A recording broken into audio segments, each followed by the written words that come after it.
Yon, eto, mula kay PMC. Mga sundalo ng China, puro ampaw. Ay, parang maganda to. Tara, play natin.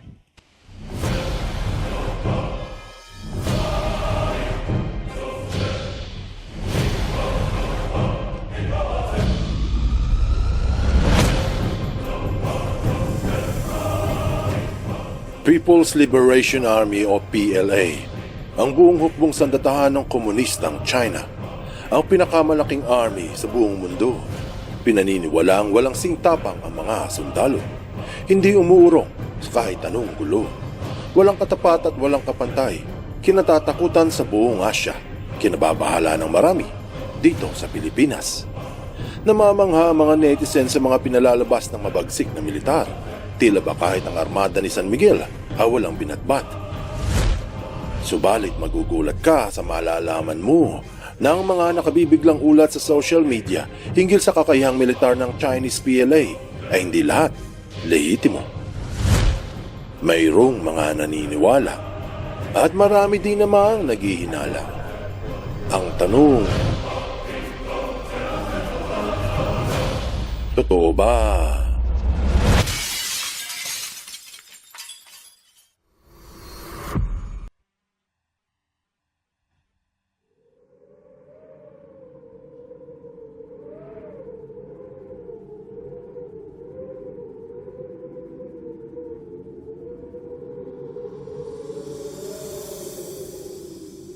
Ilang taon na naglalabasa ng mga balita hinggil sa napakalakas na militar ng komunistang China.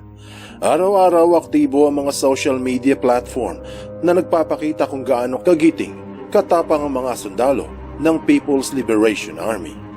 Lalo na noong naupo sa pwesto si Xi Jinping, ipinangako na lalakas ng walang katumbas ang hukbo ng bansa hanggat siya ang namumuno. Mula noon, sunod-sunod na ang mga pahayag sa X ng dating Twitter, sa Facebook, sa YouTube at kung ano-ano pa hinggil sa patuloy na paggaling ng sandatahan. Marami ang nagalak dahil mukhang ang matutupad ang pangako sa taong bayan. Kung dati ay mahina ang China sa digmaan, ngayon ay iba na ang usapan. Ilang taon pa lang ang nakalilipas nung naihalal ng partido sa pwesto si Xi. Inanunsyo sa buong bansa ang paghirang sa pinakabatang general ng hukbo.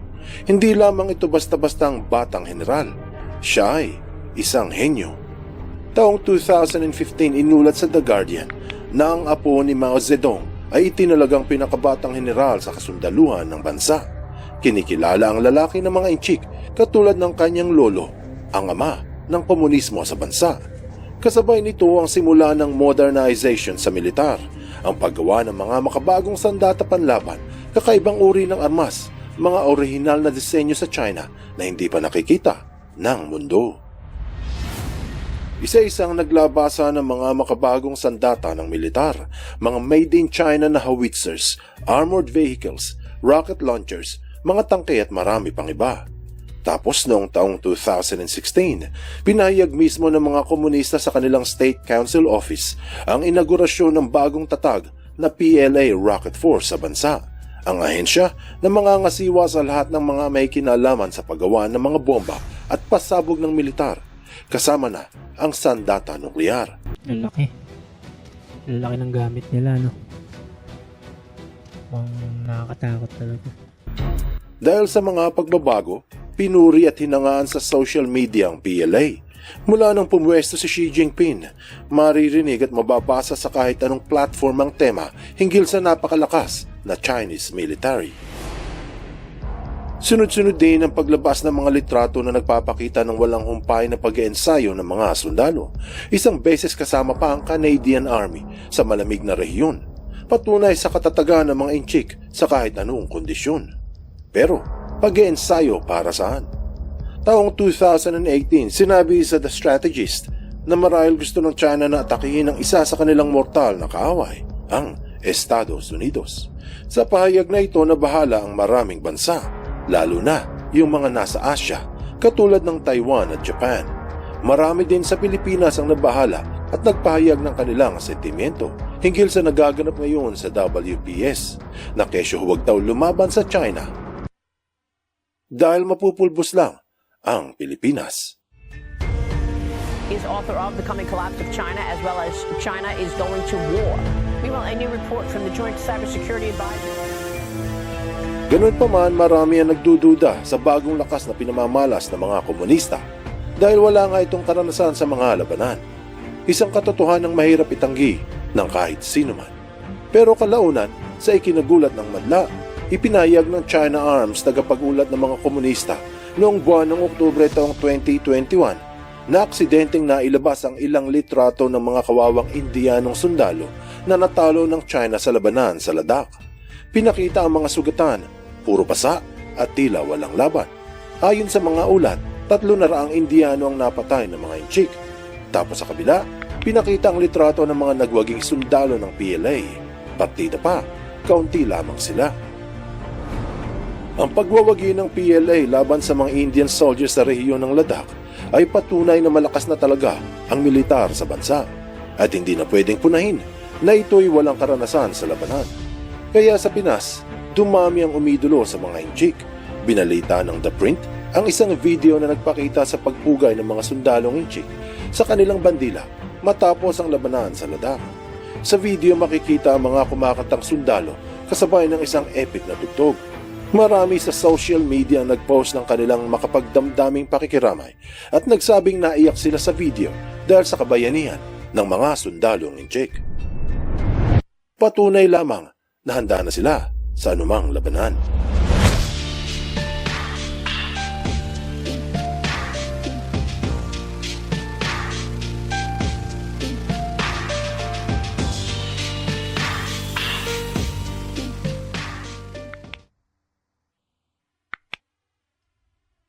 Paano nabudol ang buong mundo?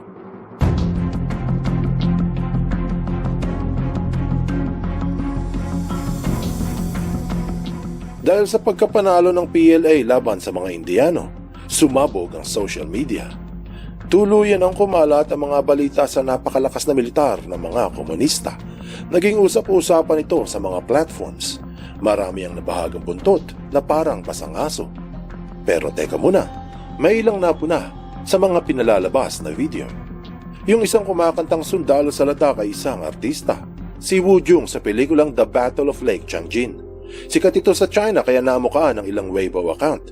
Tapos marami ang nagtatanong kung bakit may babaeng nandoon at umaawit din kasama ng mga sundalo.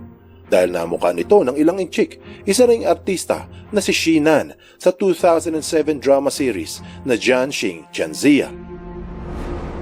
Ang sabi ng Op India na matapos ibulgar ng ilang Weibo account yung mga artista na nasa video, may dumilit sa kanilang account. Nabuko din ng ilang netizens yung mga litratong pinakalat na may sumukong mga Indiano.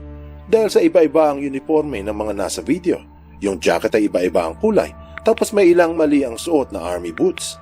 Mayroon pang mahabang buhok, bawal sa Indian Army ang long hair. Dito nagsimulang mag-isip yung mga netizens na maaaring mayroong panlilinlang na pinakikita ang mga komunista. Subalit marami rin na nagtatanong kung hindi raw totoo ang pinalalabas ng China, bakit kalat na kalat ito sa mga social media. Yung dito parang sinasabi na palabas lang lahat ng scripted, kumbaga.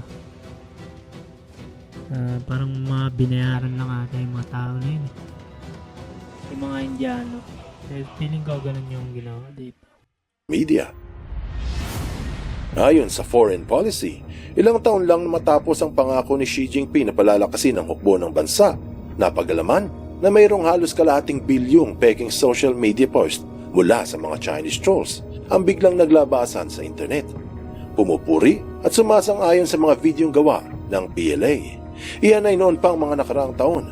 Mantsakin mo kung gaano karami na ang mga fake post ngayong 2024. Hindi lang iyan, yung mga balita na mukhang mga Amerikano ang nagpahayag para sa China ay hindi pala totoong mga tao. Ibinulgar ng Weibo News noong isang taon na AI Uy, mga AI to.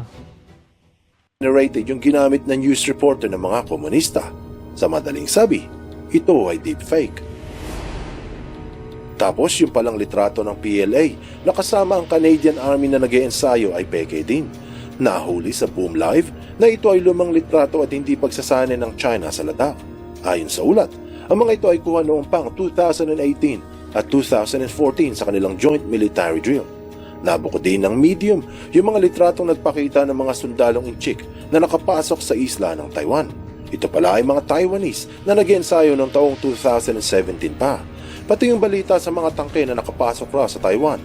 Ayon sa France 24, ay video noong pang 2022 nang bumisita si Nancy Pelosi sa isla at hindi ito tangke ng mga inchik. Pati yung mga banta na aatakihin ng Amerika sa isang video ay peke din.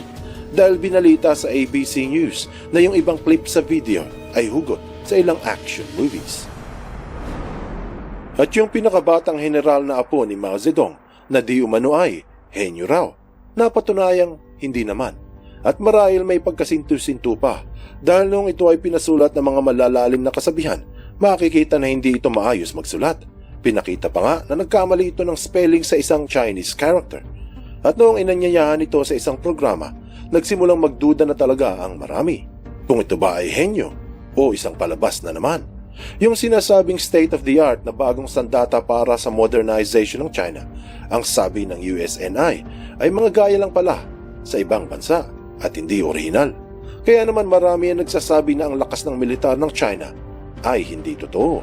Ito ay palabas lamang katulad ng maraming pambubudol ng mga komunista. Anong aral ang mapupulot dito? Nangulangot pa. Minsan ang mga lumalabas sa social media ay may katotohanan, pero mayroon ding iba na puro lang kalokohan. Mababatid na ang panluloko ng iba ay nakatatak na sa kanilang puso at ang pambubudol sa kapwa ay hindi na nila mababago. Kaya marami ang nadadala sa kanilang pambubulas, nababahagang buntot at natatakot sa kanilang anino. Kaya maging mabusisi sa mga nakikita ng mata, suriin ng matyaga ang mga nababasang pahayag. Dahil sa ika nga nila, there's more than meets the eye. Buksan mo ang iyong isip at hayaang lumalim pa ng lubusan ng iyong pangunawa sa mga kasaysayang kapupulutan ng maraming aral. Tandaan, katotohanan ng susi sa tunay na kalayaan.